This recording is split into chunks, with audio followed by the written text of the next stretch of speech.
Support comes from Mosby Building Arts, replacing garage doors for improved curb appeal and energy efficiency. Details at callmosby.com.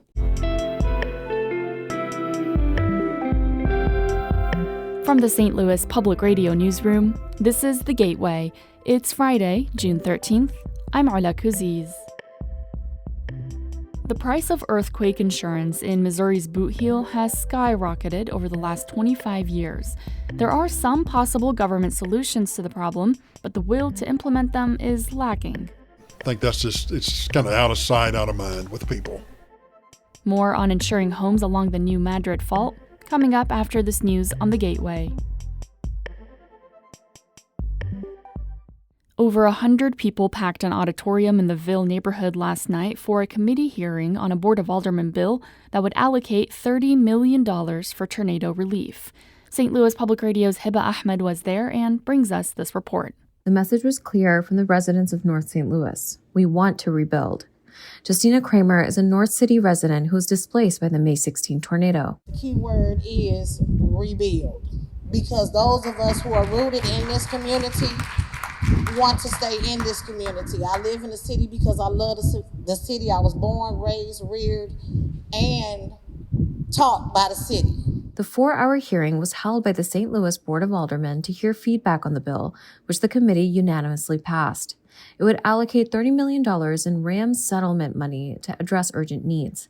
The board will hold a special session next week to pass the legislation. Mayor Kara Spencer is expected to sign it. I'm Hiba Ahmed, St. Louis Public Radio. Meanwhile, St. Louis Mayor Kara Spencer has waived some regulations that were preventing property owners who suffered damage in the May 16 tornado from immediately accessing their entire insurance policies. State law allows the city to hold back 25% of a payout on a property that's considered a total loss. It helps fund the demolition of abandoned buildings. But the mayor acknowledged in an executive order yesterday that the policy does not make sense when people need money for repairs. The order asks the building division and city attorney to not enforce the clawbacks on claims made for storm damage until December 2026. The comptroller will also refund money already held back. St. Louis County is hearing from former employees as they investigate problems at the animal shelter. St. Louis Public Radio's Olivia Mizell reports on the first of 11 people expected to respond to subpoenas. Rebecca Rainwater and Lee Jackson started working at St. Louis County Animal Care and Control around the same time, more than 20 years ago. On May 14th, the day that the shelter failed its third Department of Agriculture inspection in a row, Jackson says he was placed on administrative leave from his position of operations manager. He says he then chose to retire on June 1st. Rainwater was demoted to another department from her position as office manager of the shelter on May 21st. Not a lot more information was given to me, other than they were disappointed in me. The two shared this information with the county council in response to a subpoena issued June 3rd in an ongoing investigation of issues at the shelter. I'm Olivia Mizell, St. Louis Public Radio. A St. Louis area woman has received a $200,000 prize for her efforts creating a network of community health workers. Sierra C.J. Walker is one of the 5 Missourians who won the Missouri Foundation of Health's first Spark Prize. The prize is given to people who have contributed to bettering the health and well-being of Missourians. Walker is one of the founders and CEO of the Community Health Workers Coalition, which has provided certification assistance, training, and networking opportunities to hundreds of community health workers. Our organization, in the simplest way, positions itself as the CHW for our CHWs because we recognize that the helpers often need some help too. Walker made her comments on St. Louis on the Air. And in Illinois, Governor J.B. Pritzker took aim at the Trump administration's immigration policies during his testimony before Congress yesterday. Isabella Nieto reports. During his testimony, Pritzker slammed the Trump administration's immigration policies, saying they've had a profoundly negative impact on Illinois. He said ICE raids deployed in January drove people into hiding, even if they had legal status. These are good people. These are our neighbors. These are people that are bringing culture and art to our communities, people that should be given an opportunity if we had good immigration laws to apply to stay legally in this country and maybe to become U.S. citizens. The governors of Minnesota and New York testified alongside Pritzker about their immigration policies. I'm Isabella Nieto. The culmination of more than a decade-long criminal investigation into former Illinois House Speaker Michael Madigan is coming to a head today. Madigan will be sentenced for his bribery, conspiracy, and fraud convictions. Those stemmed in part from a scheme by Commonwealth Edison to advance its Springfield agenda by funneling money into Madigan's best political workers in sham jobs. Prosecutors want Madigan to serve 12 and a half years in prison and pay a $1.5 million fine. His lawyers want no prison time and what they characterize as a reasonable fee.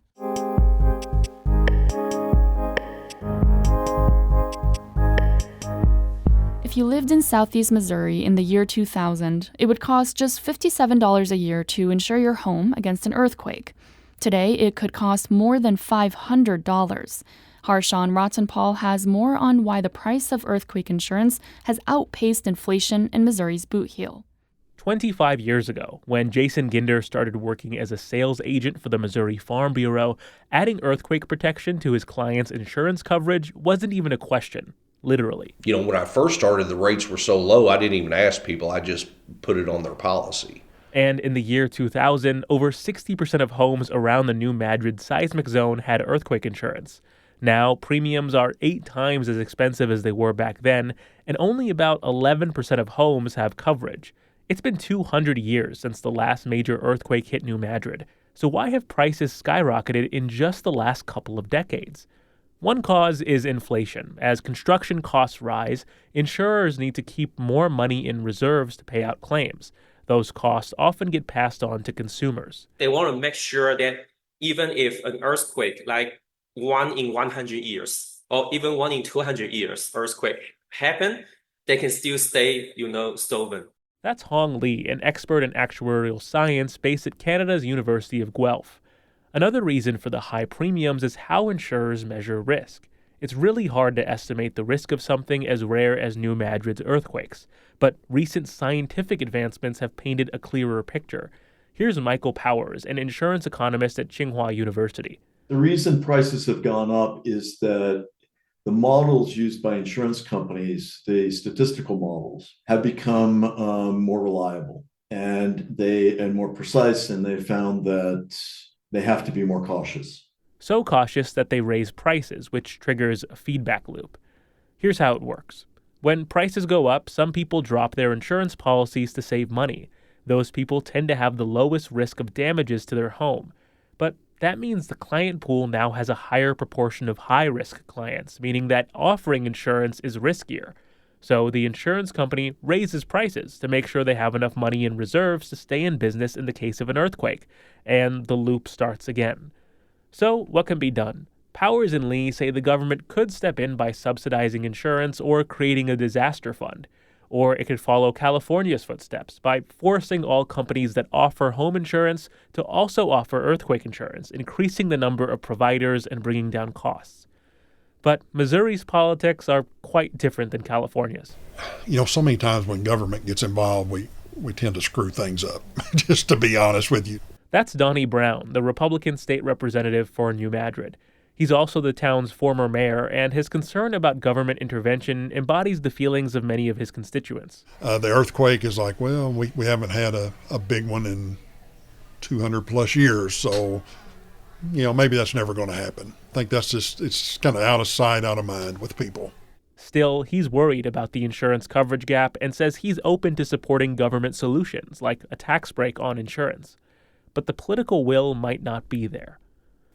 Do you feel like there's enough people in the Senate or in the House that feel like it's a priority? Probably not. The state senator from the area, Jason Bean, declined to be interviewed for this story. And with Missouri's legislative session ending this week, it doesn't seem like the legislature will take action on closing the insurance gap anytime soon. I'm Harshawn Rottenpaul. That story comes to us from member station KBIA in Columbia.